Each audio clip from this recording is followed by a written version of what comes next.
Ny antona teo amin'ny tamboho no nahitan'ny reniny azy ny alady maraina tokony ho tamin'ny nora maraina teo. Intelligence dia intellectuel tena manam-pahaizana sitry 22 ans izy dia efa nahazo ingénieur momba ny informatique. Sabotsy zany efa niasa sy nianatra herinandro izy dia niteny an'izay zay tena tiako le izy ary sorako an'Andriamanitra na tonga ho afaka amin'io. Dia eo sady milalao zay no misangisanga no manao jeu izy no manao programany amin'ny herinandro manaraka amin'ny asany sy ny anan'io.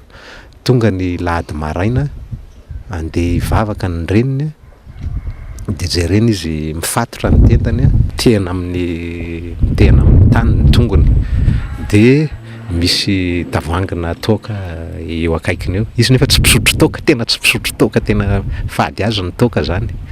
Dia ny zavatra nisy koa midika adana ny vavahadinay ny alina zany niditra alina indrindra moa zany dia ny verifian'le gadana niditra tsara dia ny maraina zany dia tsisy gadana tsony teo.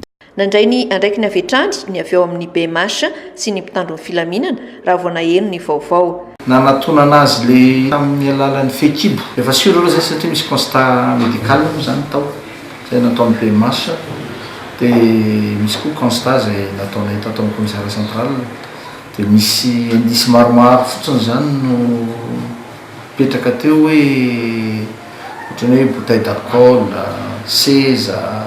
Ny dirantsika zao dia inona ny antony nahatonga an'izay zavatra zay zay angamba tena mi-intéressé betsaka dia efa ampanaovana azy mihitsy. Fête de voisinage, fiainan'ny ray manontolo, ny namana, ny toeram-piasana, zavatra zay fa ny tena mbola miresaka hoe inona ny nahafaty azy zany mbola sarotra loatra eto fa hoe